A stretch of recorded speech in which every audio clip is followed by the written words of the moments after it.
And welcome to a quick tutorial on how to do genetics problems that are non-Mendelian genetics. In other words, our friend Mendel back in the 1850s did not understand that some traits are not inherited quite in exactly the same way that he talked about with dominance and recessiveness. So the first one that we're going to take a look at is sex-linked traits. With sex-linked traits, just kind of something to think about is that we have autosomes,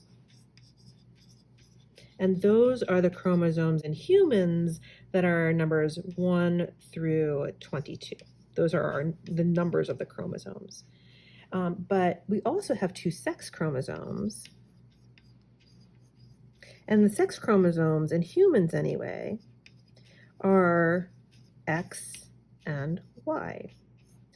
And we're going to take a very simplified version of understanding sex with the understanding that in many cases, but not all cases, the XX combination gives you a child that could be designated as female, and the XY combination could give you a child that is identified as male. But again, this is a simplified version of it. It turns out that sex is a very complicated concept, and this is just the easiest way to be thinking about it.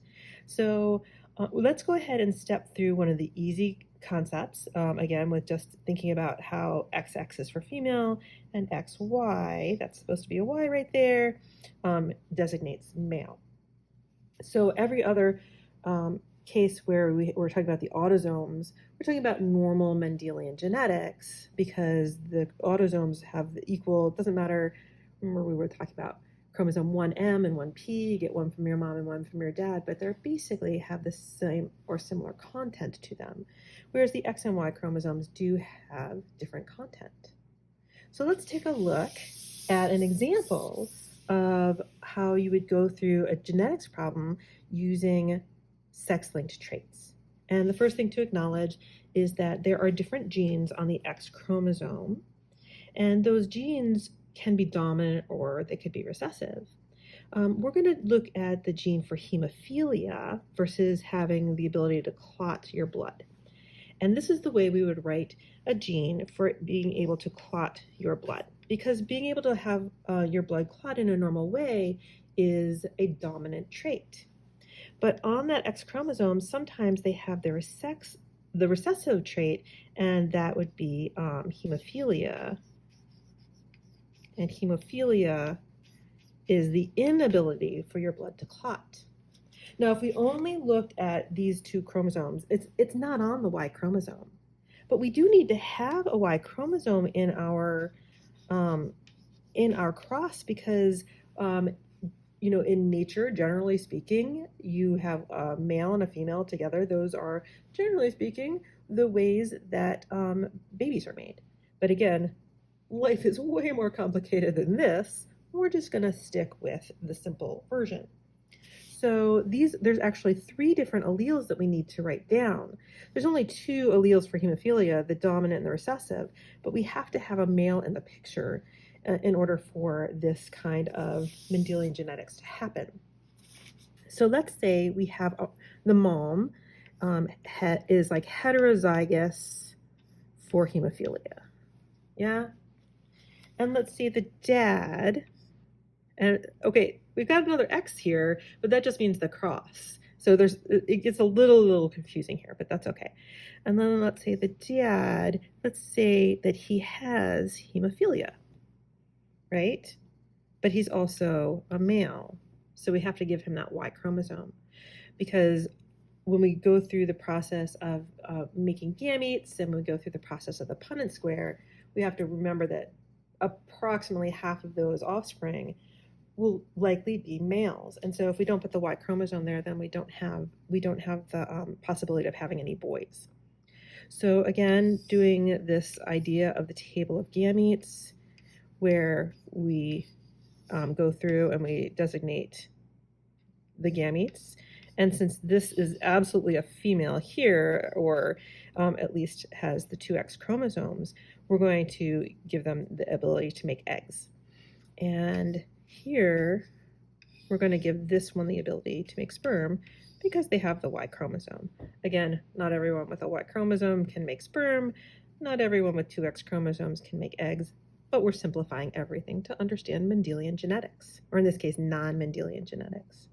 So we have our table of gametes here. And the next thing that we want to do is we want to put those into the Punnett square. So I'm just going to erase this really quickly and make our Punnett square. And it's just going to be a 2 by 2 Punnett square where the gametes from this individual go on this side and the gametes from that individual go on this side, up top there. And we just start filling things in. So as I'm filling these in, this child is a female child who's heterozygous for hemophilia, but because she's got the big H, we're going to say she has the normal ability to clot blood. This offspring right here is a male offspring with the ability to clot blood. This individual is female, but she has hemophilia. And this individual is male, but he has hemophilia. So in the end, we would write our ratio, our phenotypic ratio, considering that we know two things about each individual. We know their basic sex of that individual. Again, life is complicated, so we're going with the simple. This is female, and she can clot her blood. So there's two traits here. She's female and she can clot her blood. This one is a male who can also clot blood. This one is a female that has hemophilia. And remember, here's my colons here because we're doing a ratio. And there's one male with hemophilia. I hope this helps you understand how to do a sex-linked trait. I just realized that you can't see all of that, so here we go.